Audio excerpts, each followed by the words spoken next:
Hey there, with the holidays approaching, I wanted to share with you some of my favorite tips for keeping your thyroid healthy during the holidays. I know it can get very overwhelming. It can be sometimes a little frustrating, especially when you're on the go and you're constantly going from the next event to the next event. So I wanted to share with you things that kind of have helped me on my own thyroid journey with keeping it healthy during the holidays. If you could do me a very big favor though first, if you could go ahead and subscribe to my channel and then hit that bell so you get a notification every single time I release a new video, which is every single week. So let's go ahead and dive in here. So one of the things that I noticed particularly personally when I was going through my own thyroid battle during the holidays is when I actually stayed more active, it actually helped me more in the end. Now, being active can look very different for every single person. I noticed for me, as long as I at least just got some type of movement and I felt a lot better. So maybe that was going for a walk. Maybe that was actually still going to the gym. But what I also recommend is don't use exercise as a punishment during the holidays. It can create some really bad habits and it can make you get into that rut where you think, oh, every time I'm just going to eat unhealthy and then I'm just going to work out to work it off. So use movement as actually just keeping your body healthy. It can actually help manage your symptoms of hypothyroidism as well in the end. So just do some type of movement. Staying hydrated is very important. So one of the things that we like to indulge in during the holidays is alcohol. And unfortunately, then usually drinking water gets put on the back burner. So we all know that getting insufficient water intake can actually help boost your metabolism, and even more important with hypothyroidism. So that means that water intake should actually be much greater than your caffeine intake, than your alcohol consumption. And speaking of alcohol consumption, one thing that also can help during the holidays is, especially if you are drinking alcohol, is make sure, so if you have an alcoholic beverage, drink a glass of water in between if you have another alcoholic beverage. So make sure you're getting that water intake in it. But also when it comes to alcohol, give your liver some extra love during the holidays as well, because it can kind of help offset some things that can happen from alcohol. Remember, your liver is where 60 to 70% of thyroid hormone conversion happens. So we need the liver to be very healthy during the holidays so it can filter things through, especially from having alcohol. So using a castor oil pack. I love castor oil packs. They work phenomenal for the liver. Use those, nightly or every single day as much as you can during the holidays. And taking things like glutathione and activated charcoal can also be very helpful. The activated charcoal can mop up some of the things from the alcohol, and the glutathione can help push things through the liver a little bit better. So those are some things you can try as well. Be very mindful. This is actually another really important thing is holidays, we celebrate with friends and families. Typically it's involving food and alcohol.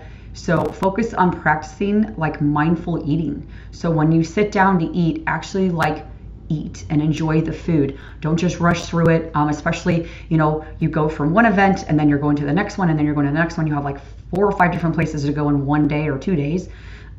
Take your time to eat because it's actually going to slow you down. You're not going to overindulge as easy because you're actually taking the time to enjoy the food that you're eating, and be mindful of it while you're eating it too. Enjoy it. Stop and take your time so that it gives your body time to actually feel full.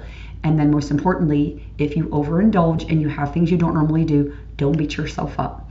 It happens to all of us. Just get back on the horse the next day, okay? It does happen to all of us.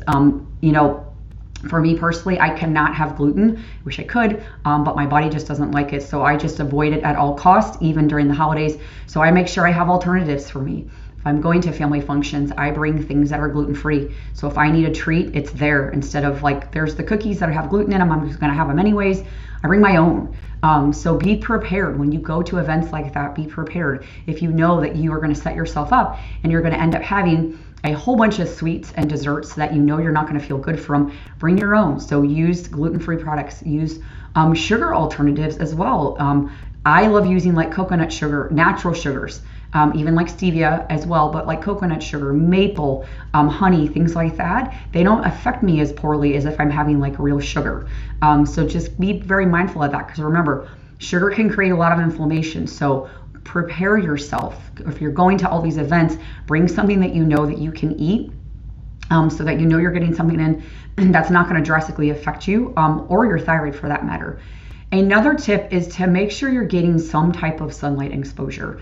If you're in an area where the sun's not really coming out much during the winter, that can be a little bit of a challenge. So you can get a vitamin D lamp. They work fantastic, but that's why we need sunlight exposure, because it's very helpful for mood, even fatigue, especially if you like lean towards like seasonal affective disorder, which is really common during the winter months. But vitamin D levels are very important for your thyroid. It's very important for your immune health. So if we're not getting that sunlight exposure, that can really affect the thyroid and your immune system for that matter. So make sure you're getting some type, even if it's getting outside for 5 minutes, you're bundling up. I take a walk with my dog every single day, so I try to get a little bit of sun exposure from that. Even on my cold days, I'll just bundle up, but it doesn't need to even be for very long. And again, like I said, otherwise you can even do a vitamin D lamp. They work great as well. And lastly, make sure that you're getting your sleep. You have to make sure that you're getting those sleep hours in, because this is when your body rests and repairs. This is when your body like nourishes all the cells and things like that. There's a lot of thyroid things that happen during sleep, so we need that. So I would prioritize. I would try to at least get 7 hours. I know that's not easy, but I know even on my own thyroid journey, when I was lacking sleep, I could really tell, and it would catch up, and it would affect my thyroid, it would affect my adrenals. So do whatever you have to do to make sure you're getting those the sleep time in. Again, 7 hours would be really optimal during the holidays, because you're already, doing things you don't normally do on a daily basis. It can be stressful sometimes with family and events and doing all the things. You're eating foods that you don't normally eat. So sleep is going to be even more important during this time. So make sure you're prioritizing that and you're getting that. So I hope these tips help you. These are definitely things that helped me on my own thyroid journey, particularly during the holidays. I had to definitely give my body some extra love during the holidays so that I wouldn't get impacted so much. And if you have any questions or you have anything else to add that has helped you on your journey during the holidays as well, drop a comment below, and I will see you on the next video. Bye.